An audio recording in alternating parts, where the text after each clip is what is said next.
I got to ask you, when we first met, what did you think of me? I'll never forget you walked in to the doctor's office and UNM and you had some like positive quote on a coffee cup, a cute little like handbag with like your MacBook and rolls going. You just sat down and I just remember like, I'm not going to like this girl. I just know it. And we argued for probably a long time because I think I was just so like, nope, this girl doesn't get it. Oh man, I can just see it now, like knowing the space you were into here. I come like prancing in my little colorful aura. and we had a rocky start, right? Yeah. Like initially, I think within 2 weeks of meeting you, I was a part of the team that pulled your sport clearance and you were suspended just because you weren't healthy enough to run. Yeah. Which, who would like me at that point? Great first impression. But here we are, how many years later? 5, 6 years later. Yeah. And we just got back from California, ate some of the best sushi of our life.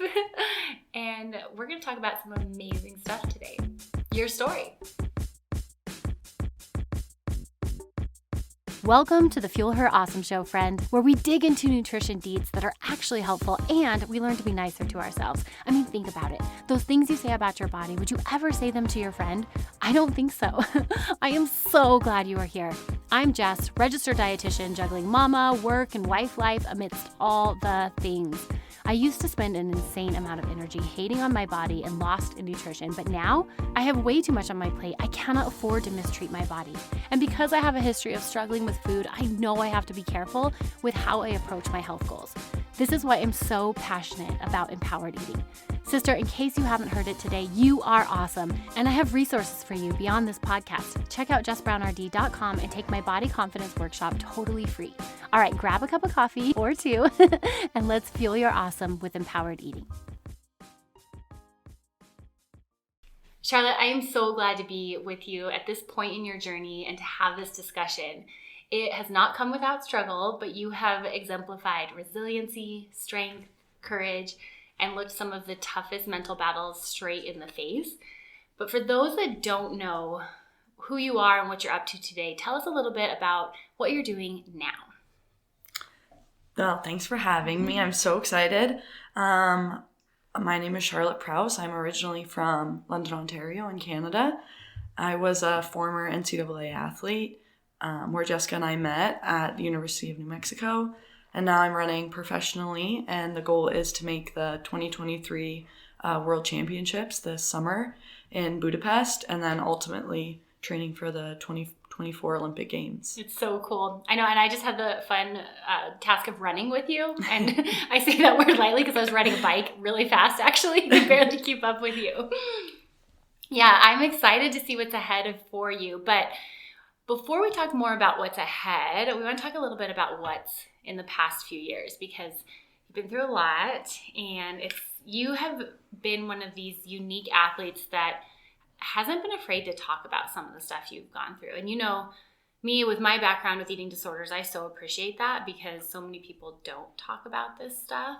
And I think you have a really unique role to inspire others and support others and encourage others who might be struggling. So it took a lot to get here. All that to say, it took a lot to get here. And I know that.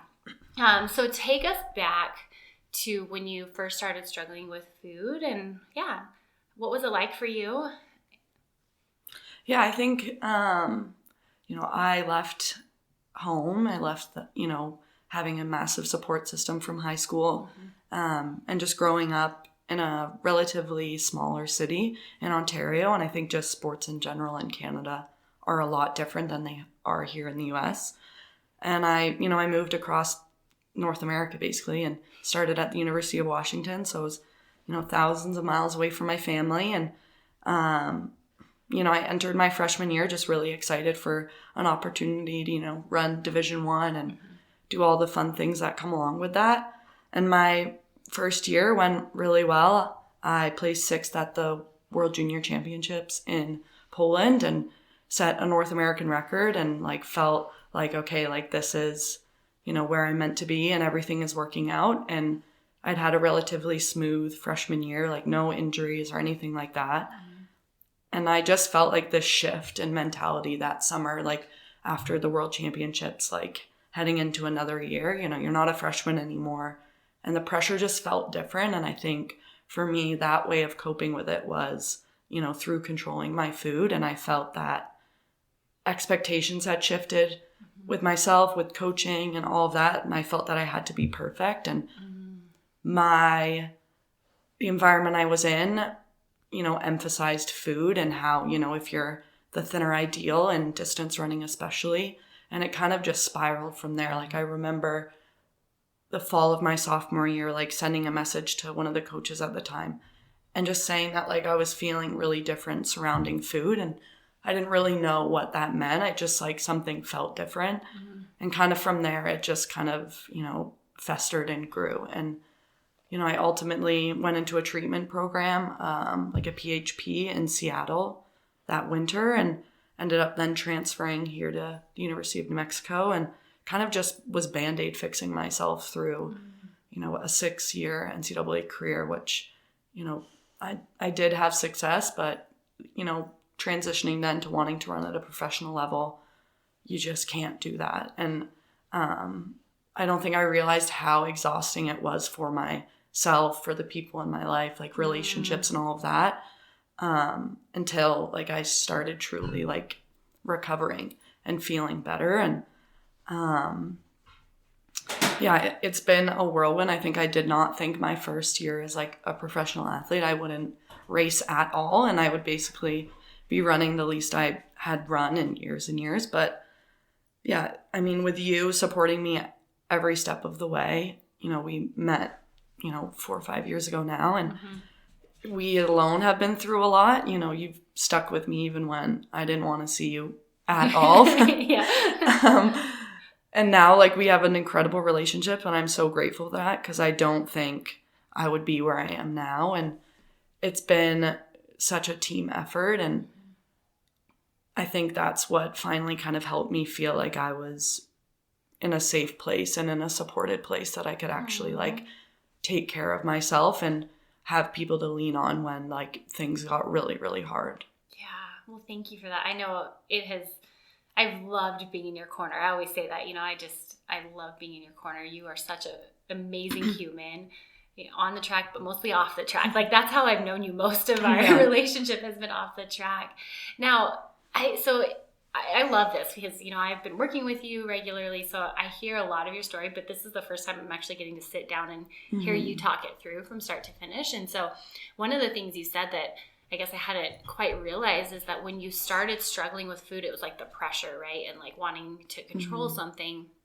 But it was like really insidious. Like you said, you didn't really know what was going on. You kind of reached out for help because you were like, this doesn't feel right, but it doesn't, I don't know what to do with it. Like, did you know you had an eating disorder at the time?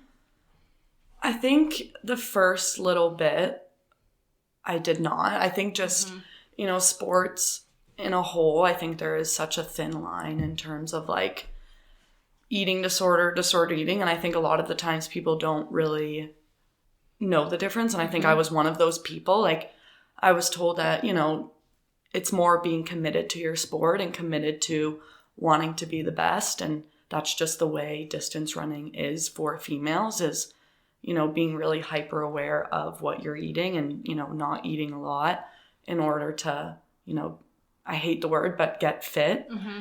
So I think for like the first several months, from that fall, my sophomore year in 2016, I think I felt it as like I was doing extra training. Like I was being so tough and resilient that I had the willpower to, restrict in that regard. Like it felt like I was doing extra work, and it made me encouraged too, right? Yeah. Like it made me feel like more confidence, which, looking back now, like I can't believe that I felt that way. But I think it is just so inherently tied into sport and is something that's just not really talked about. It's so swept under the rug. And it probably wasn't until like I got really, really sick towards the end of the season, because I was having a lot of success early on. Like unfortunately most athletes do, especially in distance running. Yeah. That I don't think I thought it was anything bad, because I was getting positive reinforcement from it. And then, the last race of the season, I ran terribly, and I was super sick, and that was the first time I also saw my parents that whole fall.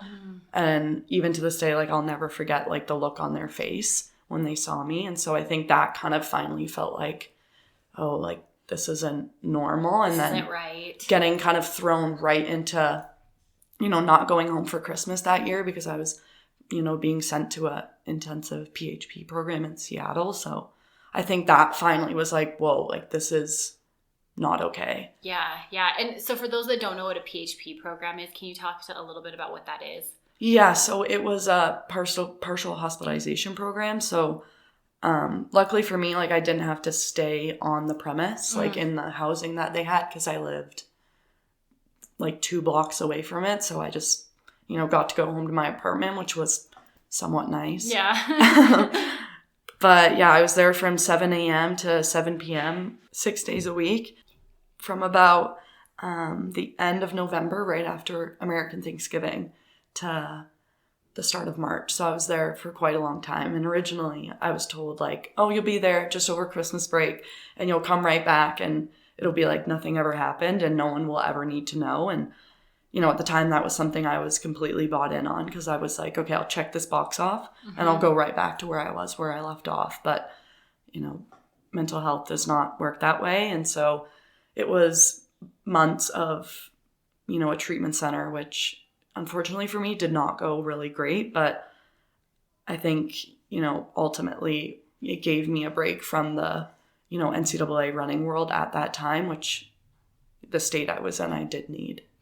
Yeah, well, there's so many layers here, right? Like, there's you actually started doing a little bit better at first, and then you were like, got that positive reinforcement.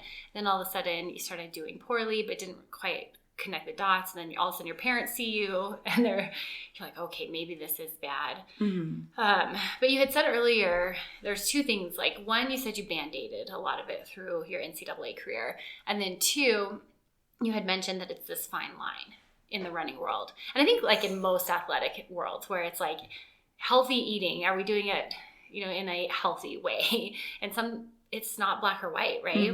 So I'm just kind of curious, like, as you moved through this, when did you start to shift to like, okay, I can't band-aid this anymore and I have to really start working on this? When do you think that shift started to happen? I think probably after, like, my NCAA career ended, so June of 2021. I think, you know, I missed making the Olympic team by a couple milliseconds, basically. And I think I felt like that was a sign in terms of, like, there's something that isn't working. If you're that close, like, it's now all the little things that you're not doing. And I mean, the fueling thing was a massive thing I wasn't doing. So I think that was a big part of it. But as well, like, I had more time in terms of, you know, I don't feel that I have to be ready for 3 seasons out of the year and always performing. And as well, I think, you know, working with you, our relationship was so great. And then we started working with who I'm coached with now, Terry, and having him, like, really emphasize it was also the first time I'd ever had that from a coach who was fully bought into it, was going to have, like, the fueling aspect. Yeah, no shenanigans. Yeah. Like, it was, no, we're doing this and you don't have a choice, and not in a negative way. It was just like, whoa, like, I haven't had this. And I think it just felt different. Yeah. So what were some of, like, the food rules that you learned early on in the sport, whether they were said directly or it was more of like a indirect interpretation? But what were some of those, like, quote, healthy eating things that turned into something disordered? Do you remember any of them? Yeah, like, I think it was subtle at first. Like, I just remember people would say, like, oh, like, they don't eat anything what they categorize as unhealthy during the competitive season. So no desserts and things like that. Or, you know, we could only have 1 plate at the dining hall we ate at. Oh, geez, really? Yeah, or, like, you know, who had the least amount of food on their plate, or, you know, trying to eat and feel as light as possible. And which is major. I mean, obviously, I'm like, yikes. Yeah, major red flags. Yeah. I know. Like, now that I'm thinking, I'm like, oh my goodness. Or, yeah, it's just like little inherent things that, like, I don't think about, like, didn't think about at the time, or just, like, really passive comments that, you know, people would make and coaches and stuff like that. I think it was just so embedded that at the time I just thought that was normal. And now that I'm like kind of out of it, I'm like, oh my goodness, I couldn't imagine like putting myself back in that situation. But yeah, there's I remember hearing like you wouldn't put piss in a Ferrari. Oh, like geez. That's just something that like I think has always sat with me of like, I think there's taking care of your body, which I think is a great thing. Yeah. But it's also, you should be able to enjoy yourself as well. I mean, we're working super hard every day. Yeah. I don't think having something that, you know, society or whatever deems as unhealthy, you know, once a day or every couple days or whatever is going to be bad. I think, you know, moderation is important, but moderation is also very important. Oh, so. Amen. Yeah. I completely agree. Well, and I think the major problem, especially with someone in the sport you're in, is like you guys are expending so many calories, right? Yeah. So much energy is going out that a lot of times to meet those energy demands, things like ice cream at the end of the night are wonderful, right? Yeah. Like, let's make some milkshakes, which I know we've talked about. Yeah, no, the more I've like learned now and like gotten to a better place, like I'm like, wow, like my body actually needs so much more than I even thought was like a lot, you know, 2 years ago. And like now we've kind of been able to, you know, transition into more of like sport specific stuff for me. Like it's no longer just like about, you know, recovery eating. I think it's like it still mind boggles me how much like food and just everything that as a distance runner I need, which makes sense because it's like, yeah, if I'm out there for an hour, 2 hours every single day, that does take a lot of fuel. I mean, where do you think that message comes from? Because you're right, it's like this undertone, and it's not just in the sport world, right? Like it's everywhere. I know even at the gym I go to, we have great people at our facility, and I'm really grateful the coaches don't subscribe to that, like eat less. But I know like a lot of gyms you walk into, it's like there is still that undertone. Yeah, I think, you know, as females in life, it's definitely pushed. And then I don't know what it is about distance running specifically, like where that started, but I do think, you know, in the past, the thin ideal and the thin body type of a distance runner, people thought of as like, it's less to carry over long distance. So it's not gonna, you know, tire you out, you know, longer in a race. And it's gonna you're gonna be more efficient, you're gonna be quicker. And I think that's just like even a stereotype of distance runners. Like people will see us like at a training camp, like, and be like, oh, you look like a distance runner. And it's just that is so ingrained in the sport. So everyone wants to look like a distance runner. Yeah. You know, you don't want to be someone who's mistaken not for that, even though it's, you know, it's not a big deal. You're still a distance runner, even if, you know, you don't look like the stereotype of it. It's all about how fast you can actually cross that finish line. Yeah, right? exactly. Yeah. But I think you're right. So it's almost like in our culture, we have that underlying tone of being smaller, right? Like that's just kind of there. But now in the distance world, it's amplified. Yeah. And it's even stronger, which I mean, makes sense why when they run the statistics on people with eating disorders, like the percentages are higher in more physique focused sports like distance running or gymnastics than they are general populations. Well, as well, like as a distance runner, you're running around in little basically underwear and bra. Right. So it's like that also I'm sure has, you know, a massive impact for people as well. Absolutely. Now, when you started making this shift and you said July 2021, what were some of the first steps you started taking? I think after like not making the Olympics, like I did feel really, really deflated, and I think I needed a little bit of time to be super sad. But I think, you know, seeking out a coaching situation that I felt like was going to be positive for me, not just in my, you know, on the track workouts and things like that, but more for myself as like a whole person, and especially with fueling, because I always felt like that was something I just wasn't doing. And I think I lied to myself for a really long time that, you know, oh, I'll do it after this. I'll do it after I make the Olympics. I'll do it after I, you know, sign a contract and all these things. And I felt like it was like there's never going to be a right time, and not having, accomplished my goal, which, you wait 4 years and, with COVID 5 to do. I was like, there's no more time to wait. And like, this is the moment. And I think as well, I pushed, taking it seriously and, pushing you back, being like, yeah, we'll do it later. We'll do it later. Like, I'm just waiting for the moment where I'm like ready to do it. And like, I remember you saying like, there is never a right moment. And yeah, I think after having kind of that big upset of something I waited so long to accomplish not happen, I think it kind of felt like, okay, we have now 3 years to get ready for the next Olympic cycle. Like, it's kind of now or never. Yeah. I mean, well, in a way, it almost sounds like it took the immediate pressure off, right? Like you didn't, which I know at the time was devastating. Yeah. It was devastating. But I love hearing you on this end of it going, okay, well, it happened. And here's what I'm going to do with the next 4 years. And you really have shifted. I mean, we just got back from our week in California, which was so cool because it's your training camp. And we were out there this year, and we had gone last year too. And like I told you this earlier, like the Charlotte I was eating with this year is a different Charlotte compared to last year, which has been really, really cool to see. Now, what are some of the physical differences you have felt since you started fueling and moving more towards like performance nutrition instead of disordered eating? Yeah, I think just like recovery has felt so much better. Like in my training, like I don't feel just as depleted all the time.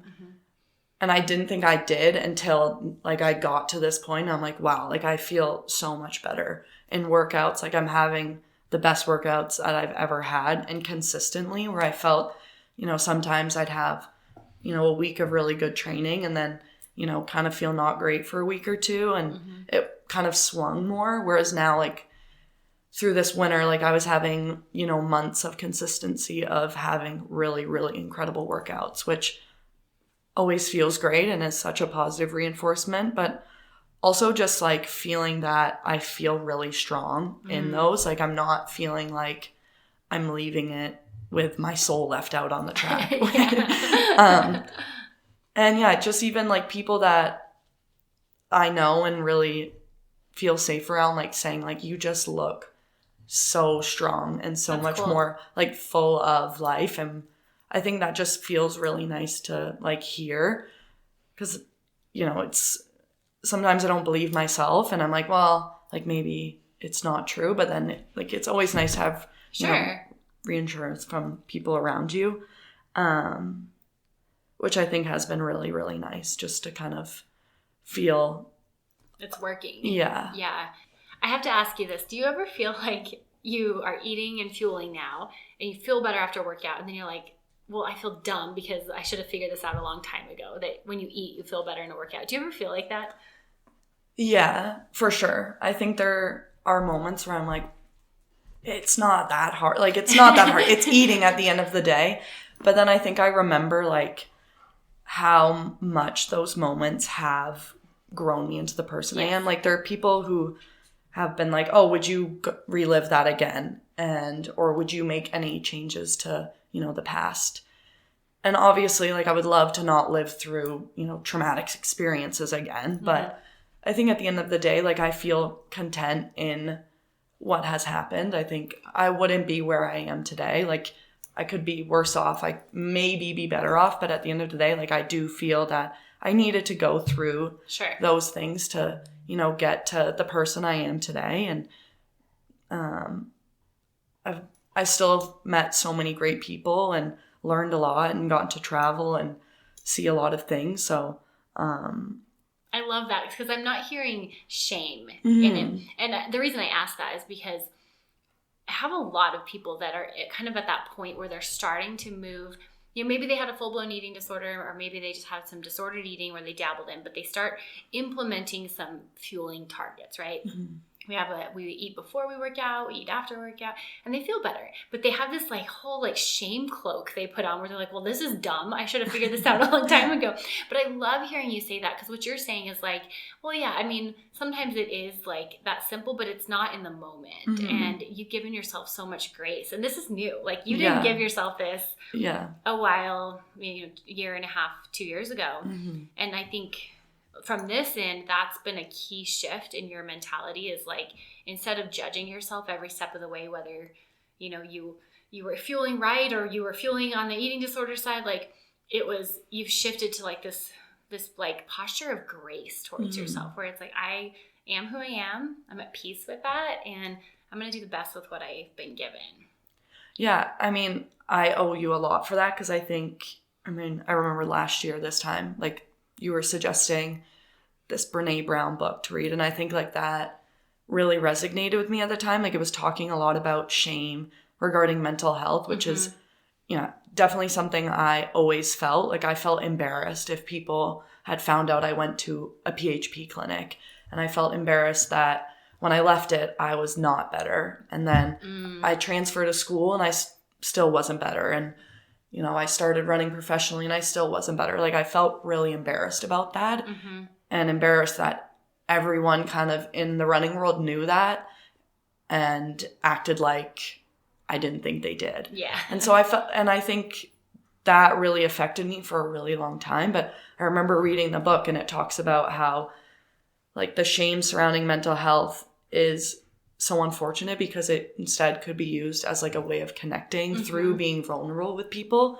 And I think that was something that you definitely have pushed for me to like feel better about, and just giving myself like that opportunity to instead use it as a positive, to like connect with people, like with you and your family, and like people you've introduced me to, and as well just like with myself at a lot of times. Like I think I felt really ashamed and embarrassed for being someone who struggled with an eating disorder in distance running, because I felt like I contributed to that stigma and that kind of issue that is already so prevalent in the sport. So good. Yeah, you're really rising above it and choosing to be different, which is not easy in your realm, because it's not well, first of all, eating disorders as a whole are pretty taboo. Yeah. You know, it's funny how like I actually talk about it, you know, this very openly about my past, but I'm comfortable doing it because I do it so much.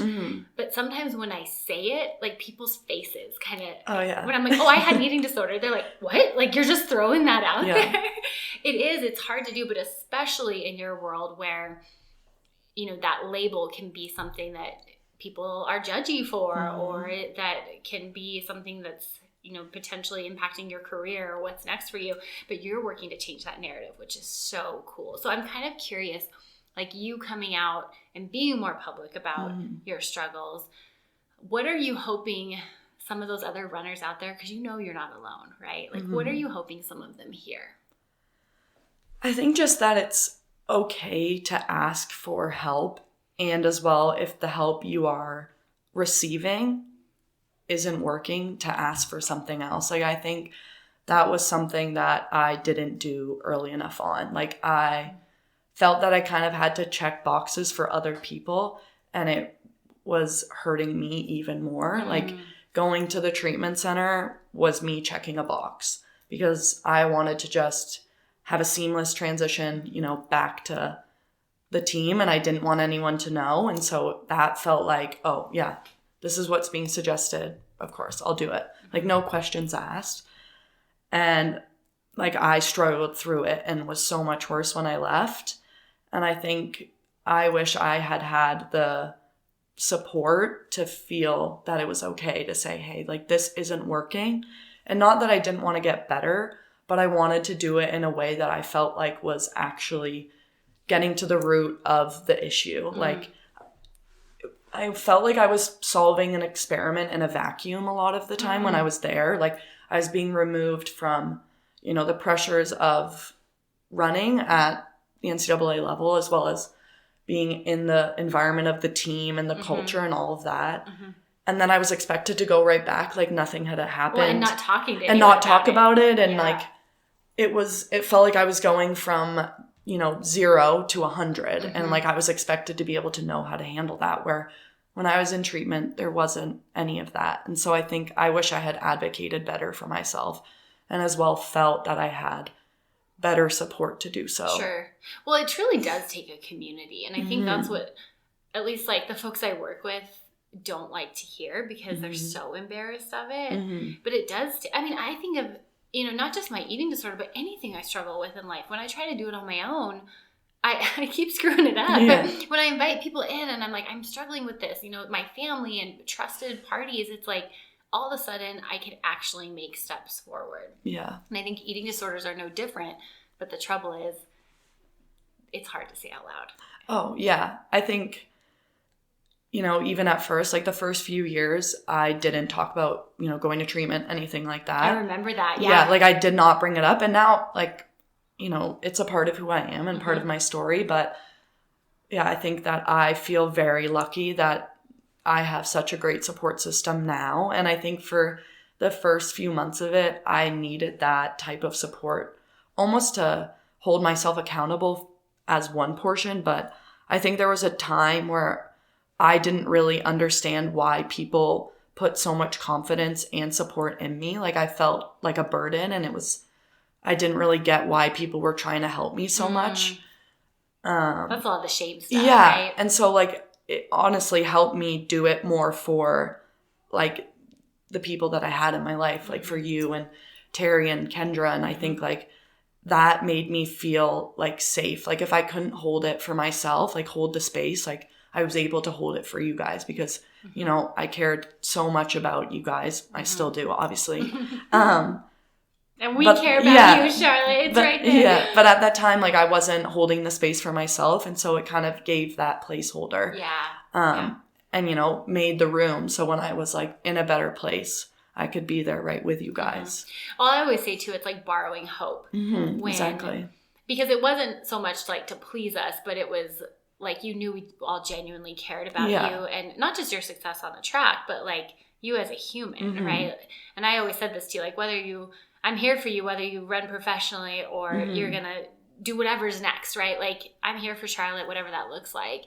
But I think that's the part of the community piece that's so important is, like, we have hard days. And so on those hard days, we have to be in an environment where we can borrow hope or borrow encouragement when we can't give it to ourselves. Yeah. And especially in sport, like, I felt like if I tried to do that elsewhere at different times, like, when I was in school, like I kind of was more of an entity in terms of, I'm here to do a job. I'm here because I'm being, my school's being paid for and things like that. And so I think I finally felt that ability to be like, these people care about me apart from what I can score at an NCAA meet. Yeah.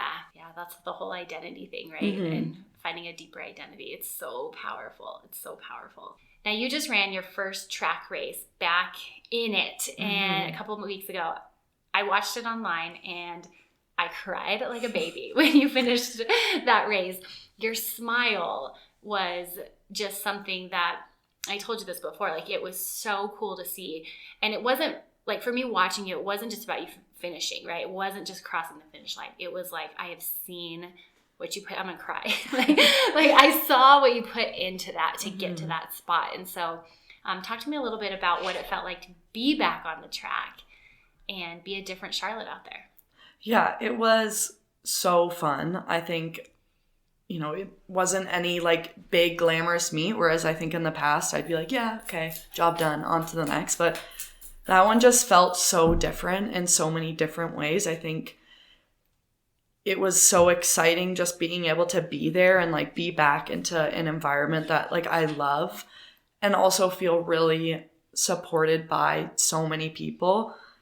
I think it felt like more of a team, like was standing right behind me with me the whole way. And when I crossed the line, it was like we did this as a group, and it felt like such a victory because I think for, going 19 months of not racing, and taking such a step back was really scary. I think. Yeah, you didn't know if you'd ever get back out there. Yeah, and if it would feel the same. I think that was such a narrative that I had told myself for so long. And I think like being able to have that moment of like, no, like I knew this was the right decision And this is the confirmation that I'm doing it the right way, and I'm doing it the way that's best for me, not just as a runner, but as a person. And like getting to have that moment where like I knew you were watching, I knew Kendra and Terry and everyone was watching, like knowing that it was not just me out there, like made it feel so special. And like I could not stop smiling. Oh, it was great. There's even a great photo, which I'm sure we'll link to this show, of you smiling afterwards. And it's just the start, right? Like I've always told you, your story is just getting started. Yeah. Now I want to wrap it up with a quote. You and I are quote people, and you have a great one that you wanted to share with us today. Yeah, so it's finding yourself is not really how it works. You are not lost. Your true self is right there, buried under cultural conditioning, other people's opinions, and inaccurate conclusions you were told represent you. Your beliefs and all you see yourself as. Finding yourself is actually returning to yourself. It's unlearning and excavation, remembering who you were before the world got its hands on you. So good, Charlotte. Well, I cannot wait to see what is next for you. Thank you so much for sharing a piece of your story here today. And this will be the last we talk to you, I have no doubt. No, Paris 2024. Gosh, I'm so glad you joined me today. If today encouraged you, would you take a minute and encourage me by leaving a review for the show? I read every single one of these reviews, and your words, they mean so much to me. This podcast is here to support you weekly, but it only scratches the surface. For more info on how you can become an empowered eater, grab my free workshop on how to become confident in your body without obsessing over food at jessbrownrd.com. Don't forget to join me right here next Monday, where I cannot wait to fuel your awesome. Cheers, my sweet friend, and happy eating.